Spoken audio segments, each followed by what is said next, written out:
Assalamualaikum warahmatullahi wabarakatuh. Perkenalkan, nama saya Intan Putriana, NIM 1900501. Baiklah, saya akan mempresentasikan mengenai teori, konsep, dan strategi keluarga mendidik remaja di era globalisasi. Terlebih dahulu kita akan membahas tentang pengertian remaja. Remaja adalah seorang yang berada dalam masa peralihan dari anak-anak menuju dewasa. Menurut WHO, masa remaja terjadi dalam rentang usia 10-19 tahun. Sementara, menurut Peraturan Menteri Kesehatan Republik Indonesia Nomor 25 Tahun 2014, arti remaja merupakan penduduk yang berusia 10-18 tahun. Lain lagi dari pengertian Badan Kependudukan dan Keluarga Berencana atau BKKBN, rentang usia remaja adalah 10 tahun sampai 24 tahun dan belum menikah. Masa remaja adalah di mana seorang manusia sedang berada dalam pencarian jati dirinya dan ingin mengetahui siapa dirinya sebenarnya. Selanjutnya, pengertian keluarga. Keluarga merupakan kelompok sosial terkecil dalam masyarakat yang terbentuk berdasarkan pernikahan dan terdiri dari suami, istri, dan anak yang pada umumnya tersusun dari orang-orang berhubungan darah atau perkawinan, yaitu menurut Arsini 2014. Keluarga memiliki peranan penting dalam membentuk budaya dan perilaku. Keluarga atau orang tua berfungsi untuk memastikan bahwa anaknya sehat dan aman, memberikan sarana dan prasarana untuk mengembangkan kemampuan sebagai bekal di kehidupan sosial, serta sebagai media dalam menanamkan nilai sosial dan budaya sedini mungkin. Orang tua memberikan kasih sayang, penerimaan, penghargaan, pengakuan, dan arahan kepada anaknya. Hubungan antara orang tua dan anak sangat penting untuk membangun kepercayaan terhadap orang lain dan diri sendiri. Selain itu, juga dapat membantu perkembangan sosial, emosional, dan kognitif pada diri anak. Pada masa remaja dewasa muda, orang tua memiliki tugas dan peran baru dalam perubahan kebutuhan anak. Perubahan yang terjadi pada masa ini adalah perubahan secara fisik, kognitif, emosional. Anak mulai melepaskan diri dari lingkungan keluarga dan mulai menempuh pergaulan barunya. Keberhasilan tumbuh kembang anak dipengaruhi oleh faktor lingkungan, mulai dari lingkungan keluarga hingga masyarakat luas. Peran keluarga, utamanya orang tua, sangat penting dalam membentuk lingkungan keluarga yang harmonis, penuh kasih sayang dan pengertian. Mengapa peran keluarga, utamanya orang tua, sangat penting? Lingkungan paparan pertama bagi anak adalah keluarga. Pembentukan karakter dan tumbuh kembang remaja dimulai dari keluarga. Remaja harus dipersiapkan sedini mungkin untuk dapat menjadi individu yang nantinya bertanggung jawab terhadap dirinya sendiri dan tumbuh kembang secara baik. Perkembangan teknologi informasi dan komunikasi ternyata bisa berdampak terhadap kehidupan di masyarakat.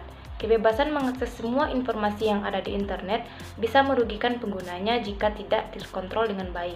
Hal ini bisa terjadi bila penggunanya tidak bisa menyeleksi isi-isi di internet tersebut.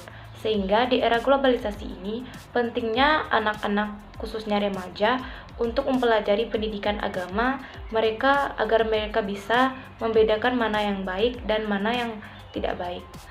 Serta bimbingan orang tua untuk pendidikan agama ini sangat dibutuhkan dalam keluarga.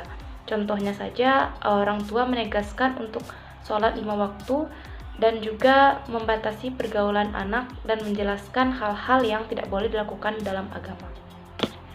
Orang tua juga perlu belajar teknologi informasi dan komunikasi ini di era globalisasi.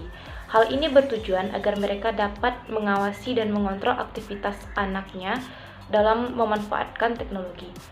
Strategi keluarga mendidik remaja di era globalisasi. Yang pertama, bangun komunikasi antara remaja dan keluarga. Membangun komunikasi dua arah bisa menjadi cara mendidik anak di era globalisasi.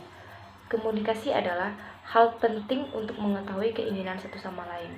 Di saat anak terlihat mengakses konten dewasa di internet, orang tua harus melarang hal tersebut. Namun, saat menyampaikan larangan tersebut, orang tua harus menyampaikannya secara halus dan mudah dipahami oleh sang anak.